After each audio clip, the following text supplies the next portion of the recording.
Good morning बच्चों, स्वागत है आपका साइंस गुरुकुल नारायणपुर के इस यूट्यूब चैनल पर। और हम यहाँ पढ़ रहे हैं केमिस्ट्री, रसायन विज्ञान। और रसायन विज्ञान का चैप्टर फर्स्ट देख रहे हैं हम, जिसका नाम है बेसिक कॉन्सेप्ट ऑफ केमिस्ट्री, रसायन विज्ञान की मूलभूत अवधारणाएं। और आज हम इस चैप्टर का देख रहे हैं लेक्चर नंबर 6। आज हम बात करेंगे मोल कॉन्सेप्ट की, मोल अवधारणा की। मोल अवधारणा केमिस्ट्री का एक इम्पोर्टेंट टॉपिक है। इस टॉपिक को समझने के लिए आपको इस वीडियो को ध्यान से देखना है और पूरा देखना है। अगर आप ऐसा करेंगे तो मोल कॉन्सेप्ट आपको बहुत अच्छी तरह से समझ में आ जाएगा। देखो बच्चों, मोल क्या होता है, मोल कहाँ काम में आता है, मोल कहाँ से आया, इन सब बातों को डिस्कस करेंगे आज हम। मोल शब्द जो है ना, मोल शब्द लिया गया है मोल्स से। मोल्स लैटिन भाषा का शब्द है। कौन सी भाषा का शब्द है? लैटिन का। और इसका मतलब होता है ढेर। ठीक है। अब मोल के द्वारा हम किसी रसायन की मात्रा को व्यक्त करते हैं। रसायन की मात्रा को व्यक्त किया जाता है किसके द्वारा? मोल के द्वारा। ये रसायन की मात्रा को व्यक्त करने की SI यूनिट है, अंतरराष्ट्रीय इकाई है रसायन की मात्रा को व्यक्त करने की। कौन? मोल। ठीक है। जैसे हम किसी केमिकल को व्यक्त करते हैं तो हम ऐसे नहीं कहेंगे, जैसे ग्लूकोज तो हम कहेंगे 1 मोल ग्लूकोज, 2 मोल ग्लूकोज, 5 मोल ग्लूकोज। हम कहेंगे 1 मोल NaCl, 2 मोल NaCl, 5 मोल NaCl, 1 मोल H2।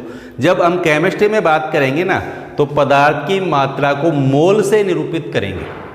ठीक है। जब भी हम देखेंगे या लिखेंगे, जैसे H2O है, यहाँ पर 1 H2O लिखा हुआ है तो इसका मतलब यहाँ 1 मोल H2O है। 2 लिखा हुआ है, इसका मतलब ये 2 मोल H2O है। यहाँ CO2 लिखा हुआ है, इसका मतलब ये 5 मोल CO2 है। जब भी हम कोई केमिकल रिएक्शंस लिखते हैं, जैसे C+O2 बराबर CO2, तो यहाँ पर यहाँ 1 कार्बन है, इसका मतलब 1 मोल कार्बन से है। यहाँ 1 ऑक्सीजन है, इसका मतलब 1 मोल ऑक्सीजन से है। यहाँ 1 CO2 है, इसका मतलब 1 मोल CO2 है। कहने का मतलब जब भी हम केमिकल की बात करेंगे तो केमिकल को हम मोल से ही निरूपित करेंगे, मोल में ही व्यक्त करेंगे। ठीक है। अब मोल को हम समझते हैं। मोल क्या है? मोल, देखो बच्चों, आपने दर्जन को सुना है। दर्जन तो बात पता है ना सबको। 1 दर्जन या दर्जन शब्द की बात आती है तो हम क्या समझते हैं? जब भी दर्जन की बात आएगी हम तुरंत समझ जाएंगे कि हम 12 वस्तुओं की बात कर रहे हैं। 1 दर्जन का मतलब है 12 वस्तुएं। ठीक है। 1 दर्जन चौक, हम समझ जाएंगे तुरंत 12 चौक। 1 दर्जन नोटबुक, हम तुरंत समझ जाएंगे कि 12 नोटबुक है। 1 दर्जन बुक, 1 दर्जन मोबाइल, 1 दर्जन केले, 1 दर्जन सेब। क्लियर? तो 12 वस्तुओं की, जब भी दर्जन की बात होगी 12 वस्तुओं की बात होती है। ठीक है। दर्जन का यूज करते हैं हम। बड़ी वस्तुएं हैं ये, जिनको हम आसानी से गिन सकते हैं, तो वहाँ हम किसका यूज कर रहे हैं? दर्जन का यूज कर रहे हैं। ठीक है। अब हम बात करते हैं किसी परमाणु की, किसी अणु की। जैसे हम परमाणु या अणु की थोड़ी मात्रा लेते हैं या किसी रसायन की थोड़ी मात्रा लेते हैं हम, तो उसमें उपस्थित परमाणुओं की या अणुओं की या आयनों की संख्या बहुत ज़्यादा होती है। थोड़ी सी मात्रा भी लेंगे हम किसी केमिकल की तो उसमें लाखों अरबों उसके परमाणु होते हैं, लाखों अरबों उसके अणु होते हैं, लाखों अरबों उसके आयन होते हैं। तो यहाँ हम बात करते हैं, केमिकल के लिए बात करते हैं हम किसकी? मोल की। जिस प्रकार 1 दर्जन में 12 वस्तुएं होती हैं, उसी प्रकार 1 मोल में होती हैं कितनी? 6.02 × 10⁻23 1 मोल बराबर होता है 6.02 गुणा 10⁻23 और 6.02 गुणा 10⁻23 एक बहुत बड़ी संख्या होती है। ठीक है, 6.02 गुणा 10⁻23 को कहते हैं अवोगाद्रो संख्या। क्या कहते हैं इसको? अवोगाद्रो संख्या, जिसको Na से निरूपित किया जाता है। Na का मतलब है अवोगाड्रो नंबर और अवोगाड्रो नंबर होता है 6.02 गुणा 10⁻23 और ये बराबर होता है 1 मोल के। यानी 1 मोल को हम बताएं तो 1 मोल किसी भी पदार्थ की वह मात्रा होती है जिसमें उसके कणों की संख्या, अब कण कोई परमाणु भी हो सकता है, कण कोई अणु भी हो सकता है, कण कोई आयन भी हो सकता है, कितनी होती है? 6.02 गुणा 10⁻23 होती है।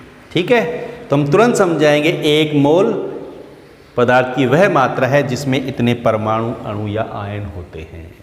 जैसे हम 1 दर्जन से तुरंत समझ जाते हैं कि 12 वस्तुओं की बात हो रही है, उसी प्रकार 1 मोल से हमें तुरंत समझ जाना है, हमारे दिमाग में तुरंत आ जानी चाहिए बात कि हम 6.02 गुणा 10⁻23 कणों की बात कर रहे हैं।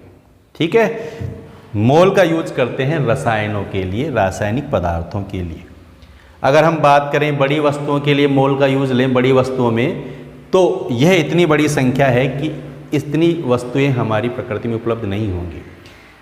ठीक है बच्चों, अब मोल से संबंधित दूसरी बातों की बात करें हम। ठीक है,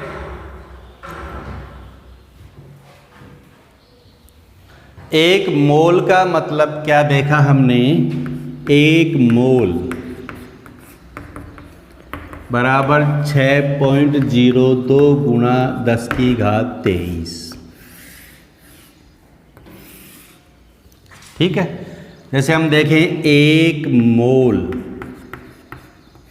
ऑक्सीजन परमाणु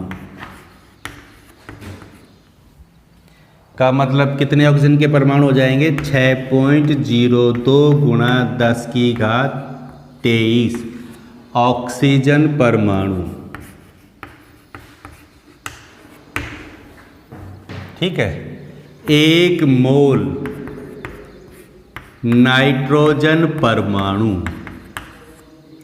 हम तुरंत समझ जाएंगे 6.02 गुणा 10⁻23 नाइट्रोजन परमाणु। ठीक है, 1 मोल O2 अणु, यहां अपन O2 अणु की बात करें, यहां ऑक्सीजन परमाणु की बात कर रहे थे, तो हम तुरंत समझाएंगे 6.02 गुणा 10⁻23 ऑक्सीजन अणु, है ना। तो 1 मोल की जब भी बात होगी हमारे दिमाग में तुरंत आ जाएगी ये सारी बातें। 1 मोल CO2 का मतलब 6.02 गुणा 10⁻23 CO2 के क्या होंगे? उसमें अणु होंगे। ठीक है बच्चों, तो मोल शब्द का मतलब हमारे दिमाग में नोट हो जाना चाहिए 6.02 गुणा 10⁻23 होता है। ठीक है, यानी जब भी 1 मोल की बात होगी 6.02 गुणा 10⁻23 परमाणुओं की या अणुओं की या आयनों की या इलेक्ट्रॉनों की बात होगी। अब 1 मोल का द्रव्यमान क्या निश्चित होता है? जैसे 1 मोल में कणों की संख्या तो निश्चित है कि 1 मोल का मतलब इतने ही कण है, लेकिन 1 मोल का द्रव्यमान निश्चित नहीं है। 1 मोल का द्रव्यमान परमाणु या अणु बदलने पर बदल जाता है। पदार्थ बदल गया तो 1 मोल का द्रव्यमान भी बदल जाएगा। 1 मोल ऑक्सीजन का द्रव्यमान अलग होगा, 1 मोल नाइट्रोजन का द्रव्यमान अलग होगा, 1 मोल CO2 का द्रव्यमान अलग होगा, 1 मोल O2 का द्रव्यमान अलग होगा।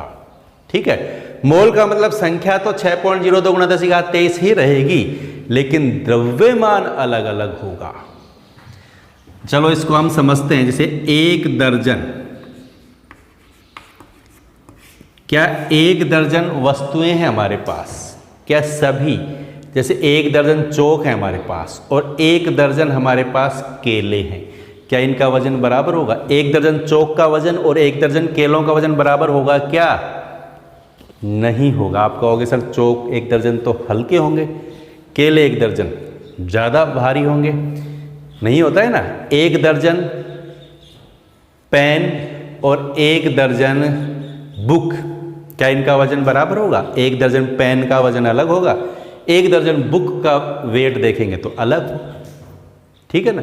उसी प्रकार 1 मोल अगर कोई पदार्थ हैं तो उनकी संख्या तो हमें पता है, लेकिन उनका वेट निश्चित नहीं होता है, वो अलग अलग होता है। ठीक है ना। 1 मोल किसी परमाणु के, 1 मोल परमाणु के द्रव्यमान की बात करें तो वो कितना होगा? 1 मोल अणु के द्रव्यमान की बात करें तो वो कितना होगा, उसको देखते हैं हम। देखो, 1 कार्बन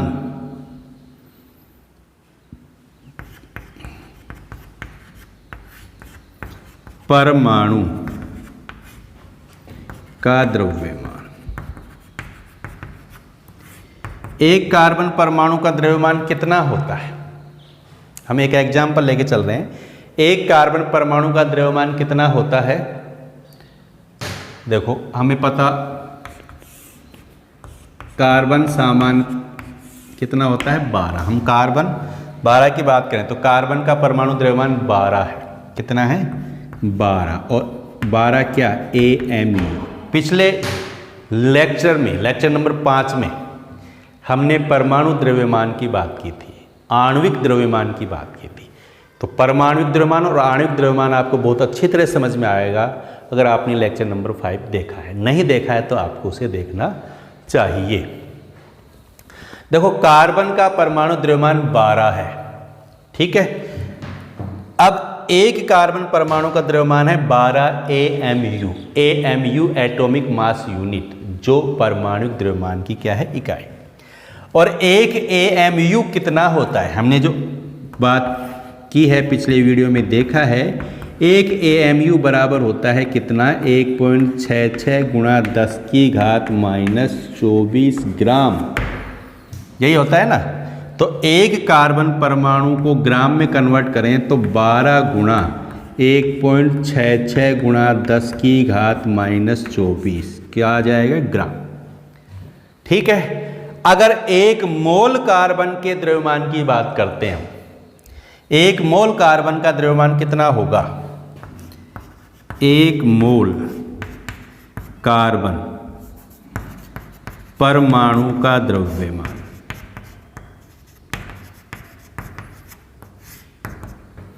कितना होगा? 1 परमाणु का द्रव्यमान इतना है, तो 1 मोल कार्बन परमाणु का द्रव्यमान कितना होगा? 1 मोल का मतलब हम कितने कार्बन परमाणुओं की बात कर रहे हैं? 6.02 गुणा 10 की घात 23 कार्बन परमाणु की बात कर रहे हैं हम, है ना।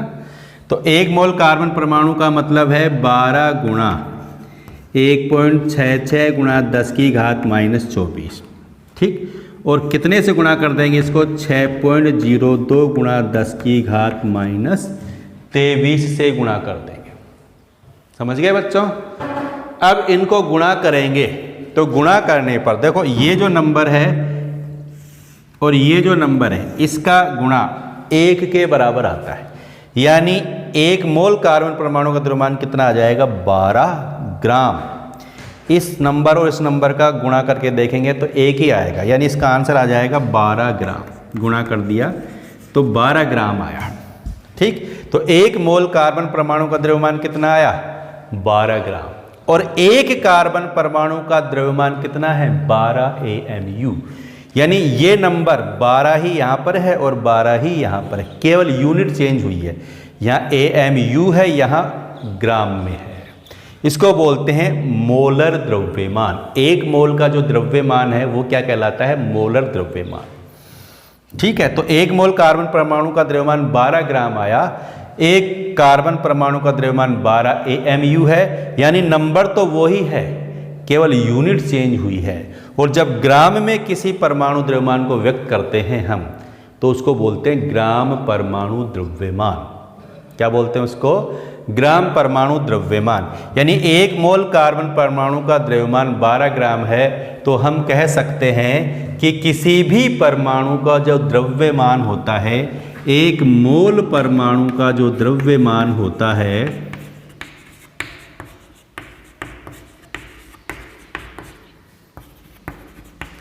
एक मोल परमाणु का जो द्रव्यमान होता है उसको बोलते हैं मोलर द्रव्यमान। क्या बोलते हैं उसको?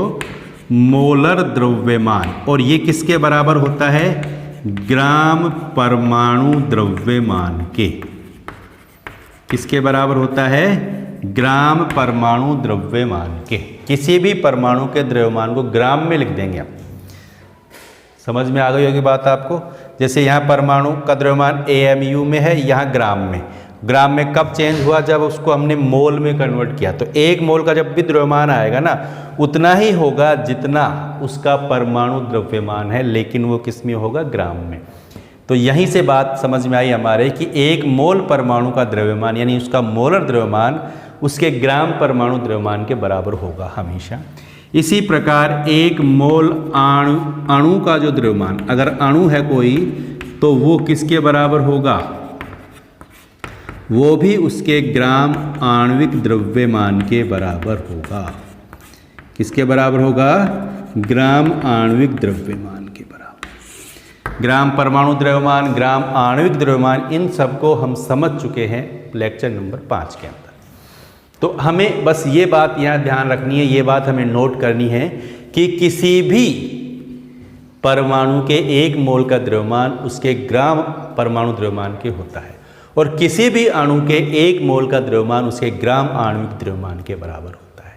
और ग्राम परमाणु द्रव्यमान परमाणु के द्रव्यमान के ही बराबर होता है, केवल वो यूनिट बदल जाती है, वो किस में होता है? ग्राम में। ठीक है। इसी प्रकार किसी अणु के 1 मोल का द्रव्यमान भी उसके आणविक द्रव्यमान के ही बराबर होता है, केवल किस में? यूनिट में कन्वर्ट चेंज आता है, और वो यूनिट क्या आ जाती है? वहाँ पर ग्राम में आ जाती है। अब जैसे हम यहाँ देखें 1 मोल ऑक्सीजन परमाणु। अब 1 मोल ऑक्सीजन परमाणु के द्रव्यमान की बात करेंगे हम, तो ऑक्सीजन परमाणु का द्रव्यमान कितना होता है? ऑक्सीजन परमाणु का द्रव्यमान कितना होता है? 16। कितना होता है? 16 होता है। तो 1 मोल ऑक्सीजन परमाणु का द्रव्यमान कितना हो जाएगा? कितना हो जाएगा? 16 ग्राम। ठीक है। 1 मोल ऑक्सीजन परमाणु का द्रव्यमान कितना हो जाएगा? 16 ग्राम। इसी प्रकार 1 मोल नाइट्रोजन परमाणु का द्रव्यमान कितना हो जाएगा? नाइट्रोजन का परमाणु द्रव्यमान कितना होता है? 14। तो 1 मोल नाइट्रोजन परमाणु का द्रव्यमान हो जाएगा 14 ग्राम। इसी प्रकार 1 मोल O2 अणु का द्रव्यमान क्या हो जाएगा? 1 ऑक्सीजन का होता है 16, तो 1 O2 का क्या हो जाएगा? 16 + 16, 2 O2 है ना, तो 32। यानी 1 मोल O2 अणु का द्रव्यमान हो जाएगा 32 ग्राम। ठीक है। इसको मैं लिख देता हूं, पहले आप इसको नोट करेंगे अपनी नोटबुक में। ठीक है बच्चों। अब 1 मोल का द्रव्यमान देखा हमने अभी। 1 मोल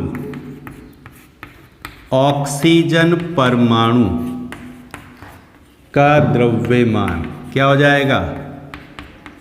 ऑक्सीजन का परमाणु का द्रव्यमान कितना होता है? 16। अब हम बात कर रहे हैं 1 मोल की, तो 1 मोल की बात कर रहे हैं तो कितना आ जाएगा? 16 ग्राम। ठीक है। 1 मोल नाइट्रोजन परमाणु का द्रव्यमान कितना आएगा? नाइट्रोजन का परमाणु द्रव्यमान होता है 14, तो 1 मोल नाइट्रोजन का आ जाएगा कितना? 14 ग्राम। 1 मोल O2 अणु का द्रव्यमान कितना हो जाएगा? 1 ऑक्सीजन का होता है 16, O2 का मतलब कितने ऑक्सीजन है? 2, 16 दूनी 32 ग्राम। 1 मोल O2 अणु का द्रव्यमान कितना हो जाएगा? 32 ग्राम। इसी प्रकार 1 मोल CO2 का द्रव्यमान, CO2 का द्रव्यमान, CO2 का आणविक द्रव्यमान क्या है? आणविक द्रव्यमान कैसे पता लगाएंगे? कार्बन का कितना है 12, ऑक्सीजन कितने हैं 2, एक ऑक्सीजन का है 16, तो 16 दूनी 32 और 12 44, यानी CO2 का आणविक द्रव्यमान है 44, तो 1 मोल CO2 का द्रव्यमान हो जाएगा 44 ग्राम। क्लियर हो गई बच्चों? तो यहाँ समझ में आया आपके कि किसी भी पदार्थ के 1 मोल में संख्या तो निश्चित है। अब 1 मोल का मतलब इन सबकी संख्या कितनी है? 1 मोल नाइट्रोजन, 1 मोल ऑक्सीजन, 1 मोल CO2, 1 मोल O2, तो संख्या तो निश्चित है 6.02 गुणा 10⁻23। लेकिन द्रव्यमान जो है ना वो अलग अलग होगा। इसका द्रव्यमान अलग है, इसके 1 मोल का द्रव्यमान अलग है, इसके 1 मोल का द्रव्यमान अलग है और इसके 1 मोल का द्रव्यमान अलग है।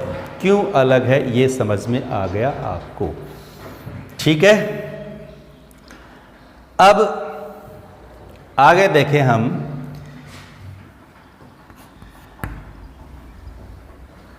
क्लियर हो गई ना बात यहां तक? अब देखें हम गैस की बात करें। अगर 1 मोल गैस का आयतन देखें हम, चूंकि यहां द्रव्यमान की होती है लेकिन गैस का क्या होता है? आयतन। तो 1 मोल गैस का आयतन किस पर देखें? NTP पर। NTP का मतलब क्या है? नॉर्मल टेम्परेचर और प्रेशर, सामान्य ताप और दाब। तो सामान्य ताप और दाब पर 1 मोल गैस का आयतन जो है ना वो निश्चित होता है, और वो कितना होता है? 22.4 लीटर आयतन निश्चित होगा 1 मोल गैस का NTP पर, और वो होगा 22.4 लीटर या 22,400 मिलीलीटर। ठीक है बच्चों, ये ध्यान रखेंगे। 1 मोल गैस का NTP पर आयतन निश्चित है और वो कितना है? 22.4 लीटर या 22,400 मिलीलीटर। लेकिन कंडीशन है यहाँ पर NTP होनी चाहिए, नॉर्मल टेम्परेचर और प्रेशर होना चाहिए। अगर टेम्परेचर प्रेशर का बदल जाता है तो आयतन भी बदल जाएगा। ठीक है, तो यहाँ तक सारी बातें समझ में आ गई सबको? पहली बात समझ में आ गई, 1 मोल का मतलब इतनी संख्या है। दूसरी बात समझ में आ गई, 1 मोल का द्रव्यमान जो है वो अलग अलग होगा। 1 मोल परमाणु है तो उनका द्रव्यमान उसके ग्राम परमाणु द्रव्यमान के बराबर होगा। 1 मोल अणु है तो उनका द्रव्यमान उसके ग्राम आणविक द्रव्यमान के बराबर होगा। और 1 मोल गैस है तो NTP पर उसका आयतन 22.4 लीटर होगा। ठीक है, तो ये बातें समझ में आ गई तो फिर आगे दिक्कत नहीं आएगी आपको। इस पर कुछ न्यूमेरिकल्स देखेंगे हम, कुछ सूत्र देखते हैं फिर उन पर। ठीक है, इसको आप नोट करेंगे अपनी नोटबुक में। अब कुछ सूत्र हैं जिन पर आधारित न्यूमेरिकल्स आते हैं एग्जाम में। वो सूत्र कैसे आए, वो सूत्र हमें याद होने चाहिए। वो सूत्र याद होंगे तो हम न्यूमेरिकल्स भी सोल्व कर पाएंगे। देखो, पहला तो अगर हमें किसी पदार्थ का द्रव्यमान पता है और मोल संख्या पता लगानी है, द्रव्यमान पता है, मोल संख्या पता लगानी है, तो कैसे लगाएं? देखो, इसको आसानी से समझ जाएंगे आप। मान लीजिए आपके पास 1 दर्जन केले हैं और उनका वजन है 2 किलोग्राम। अगर आपके पास 6 किलोग्राम केले हैं तो दर्जन बताने हैं, कितने दर्जन केले होंगे आपके पास? भाई 1 दर्जन केलों में 2 किलो वजन है, आपके पास 6 किलो केले हैं, तो कितने दर्जन केले हैं आपके पास? बता देंगे आसानी से। 1 दर्जन में 2 किलो वजन है तो 6 किलो केलों में कितना हो जाए? 6 किलो केलों का मतलब कितने दर्जन हो गए? 6 में हम कितने का भाग देंगे? 2 का, यानी कितने केले आ गए हमारे पास? 3 दर्जन केले हैं हमारे पास। यही तो बात हुई ना। क्लियर? तो दर्जन का पता लगाया हमने, तो इसकी मात्रा दी हुई है, 1 दर्जन की मात्रा हमें पता है, आसानी से हम पता लगा लेंगे। इसी प्रकार मोल संख्या का पता लगा सकते हैं। अगर हमें पदार्थ की ग्राम में मात्रा पता है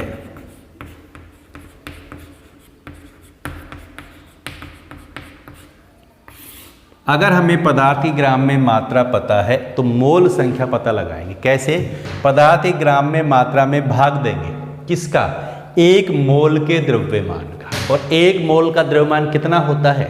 अगर परमाणु है तो उसके परमाणुविक ग्राम परमाणुविक द्रव्यमान के बराबर, और अणु है तो ग्राम आणविक द्रव्यमान के बराबर, जिसको हम कह सकते हैं मोलर द्रव्यमान। 1 मोल का जो द्रव्यमान है उसका भाग दे देंगे। वो परमाणु है तो ग्राम परमाणु द्रव्यमान हो जाएगा, और अणु है तो ग्राम आणविक द्रव्यमान हो जाएगा। समझ में आ गई बात? तो पदार्थ की ग्राम में मात्रा पता है, मोलों की संख्या पता लगानी है, तो मोलर द्रव्यमान का क्या दे देंगे? भाग दे देंगे। कैसे? जैसे एक न्यूमेरिकल करते हैं। मान लीजिए हमारे पास 22 ग्राम CO2 है। कितनी है? 22 ग्राम। तो इसकी मोल संख्या पता लगानी है हमें।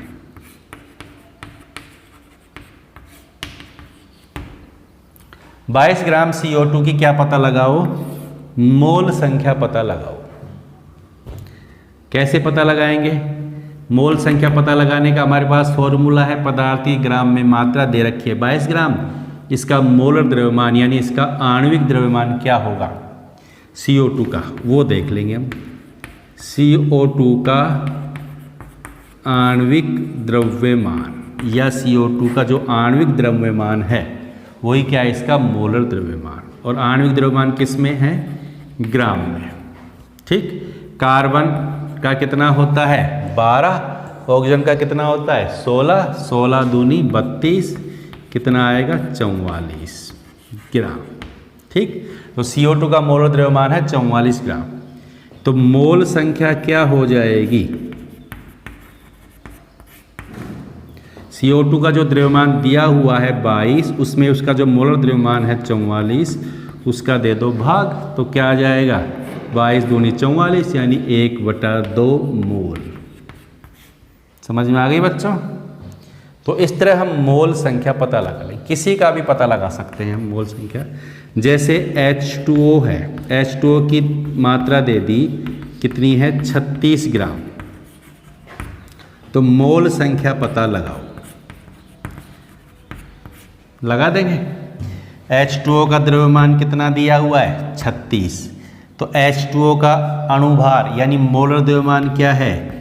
H2O का ग्राम आणविक द्रव्यमान, या कह सकते हैं हम इसका मोलर द्रव्यमान कितना हो जाएगा? पता लगा लेंगे ना हम।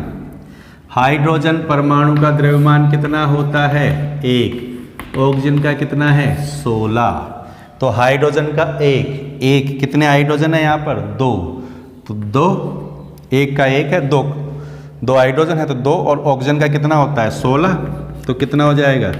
16 और 2 18, यानी H2O का ग्राम आणविक द्रव्यमान 18, यानी मोलर द्रव्यमान 18 है। तो मोलों की संख्या क्या हो जाएगी? क्या हो जाएगी? मोल संख्या क्या करेंगे हम?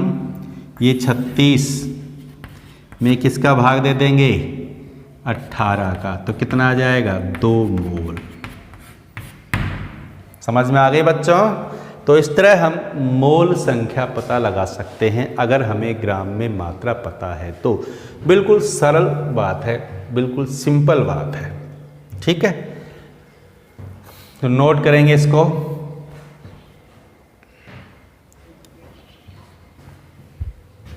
पहला सूत्र था हमारे पास, मैं लिख देता हूँ इसको दोबारा से। मोल संख्या ग्राम में मात्रा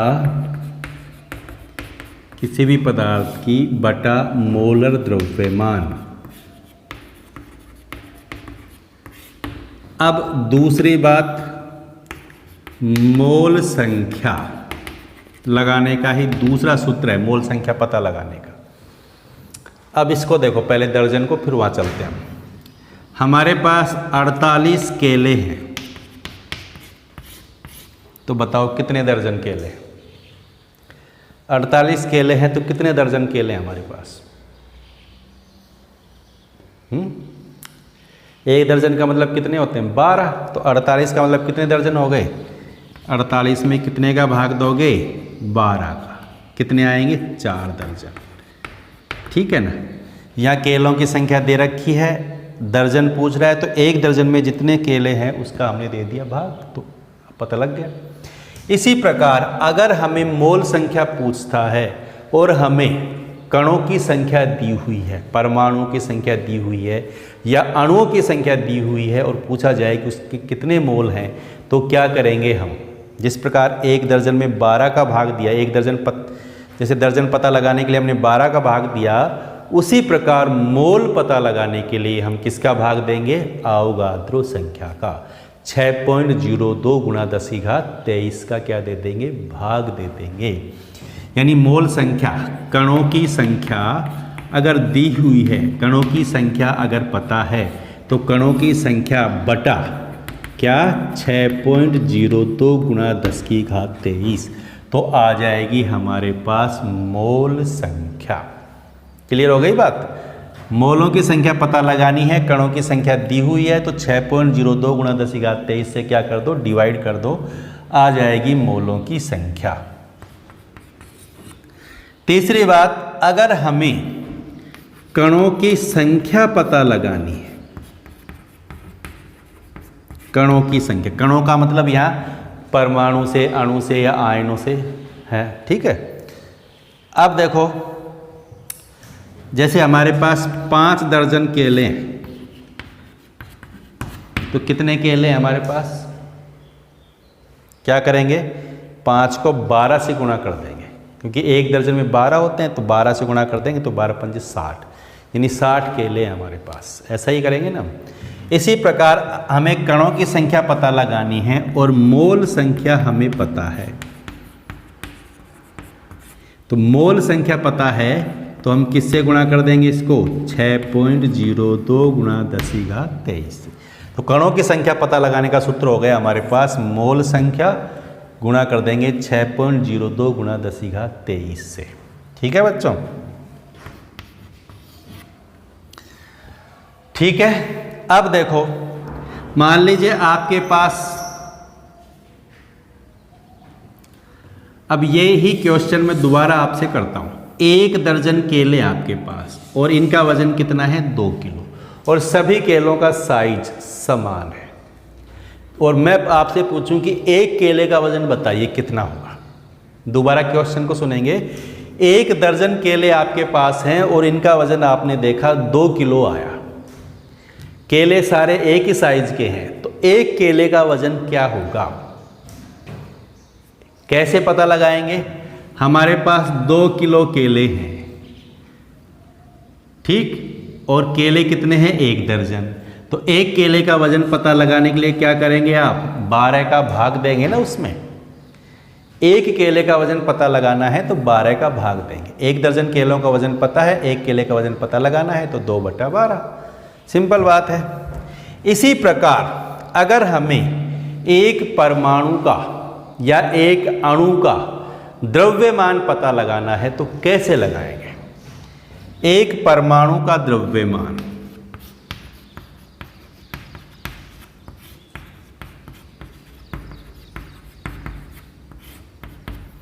या एक अणु का द्रव्यमान कैसे पता लगाएंगे। एक परमाणु का द्रव्यमान कैसे पता लगाएंगे। एक मोल परमाणु का द्रव्यमान कितना होता है, अभी बताया था ना हमने। एक मोल परमाणु का द्रव्यमान उसके ग्राम परमाणु द्रव्यमान के बराबर। तो ग्राम परमाणु द्रव्यमान, ठीक। अब एक परमाणु का पता लगाना है हमें, तो कैसे करेंगे। जैसे यहां 1 दर्जन के लिए हमने किया था इसी क्वेश्चन को, तो किसका भाग दिया था, 12 का। क्यों दिया था, क्योंकि 1 दर्जन में 12 केले होते हैं। हम यहाँ बात कर रहे हैं किसकी, मोल की।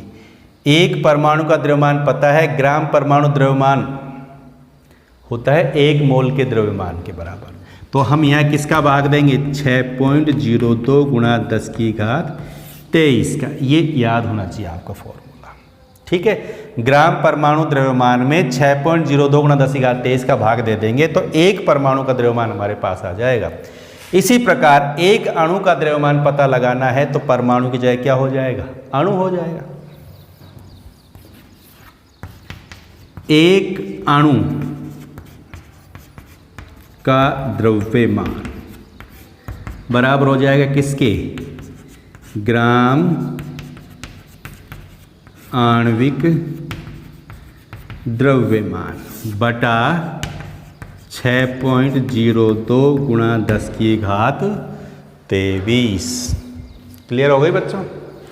अब देखो नेक्स्ट, ये सारे फॉर्मूले आपको पता होने चाहिए, बिल्कुल सरल है, फॉर्मूला याद है हमें तो आसानी से हम न्यूमेरिकल सोल्व कर सकते हैं।